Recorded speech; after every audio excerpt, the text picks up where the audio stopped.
Hi, everybody. It's Miss Carol, the Caring Librarian. I really miss all my students and I miss being able to read to you guys.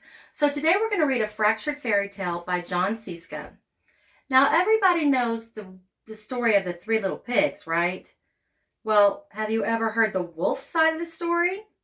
We're about to. In this story called The True Story of the Three Little Pigs by A. Wolf.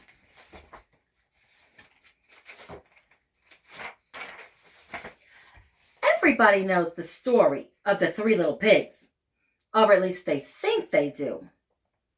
But I'll let you in on a little secret. Nobody knows the real story because nobody has ever heard my story. I am the wolf, Alexander T. Wolf, but you can call me Al.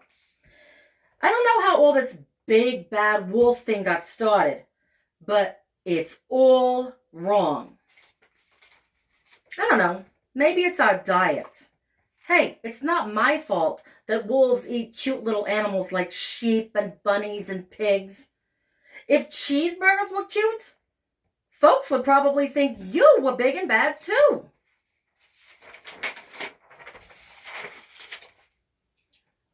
But like I was saying, the whole big bad wolf thing is all wrong. The real story started with a sneeze and a cup of sugar. This is the real story.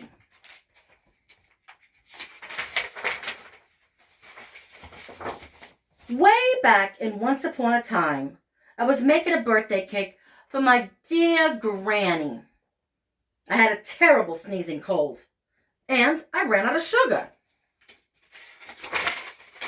So I walked down the street to my next door neighbor's house for a cup of sugar.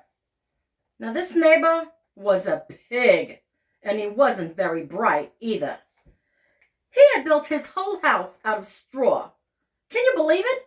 Who in his right mind built his whole house out of straw? So, of course, I knocked on the door and I fell right in. I mean, I didn't just want to walk right into somebody else's house, so I called, little pig, are you in? No answer. I was just about to go home without the cup of sugar for my dear old Granny's birthday cake. And that's when my nose started to itch. I felt a sneeze coming on. Well, I huffed and I snuffed. Oh, and I sneezed a great sneeze.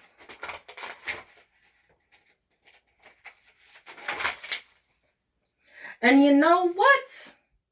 The whole darn house fell down. And right in the middle of the pile of straw was the first little pig. Dead as a doornail. He had been there the whole time. I mean, it seemed like a shame to leave a perfectly good dinner lying there in the straw, so I ate it up. Think of it as a big cheeseburger just lying there. I was feeling a little bit better, but I still didn't have my cup of sugar. So I went the next morning to my neighbor's house. Now, this neighbor was the first little pig's brother. He was a little smarter, but not much.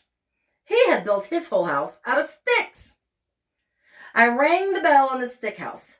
Ding dong. No answer. I called, Mr. Pig, are you in? He yelled, go away, Wolf, you can't come in. I'm shaving the hairs on my chin. I had just grabbed the doorknob when I felt another sneeze coming on. I huffed, I snuffed, I tried to cover my mouth, but I felt a great sneeze. Achoo! And you're not going to believe it, but this guy's house fell down just like his brother's. When the dust cleared, there was the second little pig, dead as a doornail. Now, you know food will spoil if you just leave it out in the open. So I did the only thing there was to do. I had dinner again. Think of it as a second helping. Now listen, I was getting awfully full, but my cold was feeling a little better, And I still didn't have that cup of sugar for my dear old granny's birthday cake. So I went to the next house. Now this guy was the first and second little pig's brother. He must have been the brains of the family because he had built his house out of bricks. I knocked on the door of the brick house. No answer. I called, Mr. Pig, are you in? And do you know what that little rude pork answered to me? Get out of here, Wolf! Don't bother me again! Talk about impolite! He probably had a whole sack full of sugar, and he wouldn't even give me one little cup from my dear, sweet old granny's birthday cake. What a pig! I was just about to go home and maybe make a nice birthday card instead of a cake when I felt my cold coming on. I huffed, I snuffed, and I sneezed and patooey once again. Then the third little pig yelled, and your old granny can sit on a pin. Huh? Ho ho! Now, I am usually a pretty calm fellow, but when somebody talks about my granny like that, I go a little crazy. When the cops drove up, of course I was trying to knock down this pig's door. And the whole time I was huffing and puffing and sneezing and making a real scene. Well, the news reporters found out about the 2 pigs I had for dinner. They figured a sick guy going to borrow a cup of sugar didn't sound very exciting. So they jazzed the whole story up with all that huff and puff and blow your house down stuff. And they made me the big bad wolf. That's it. That's the real story. I was framed. But maybe you could lend me a cup of sugar next time.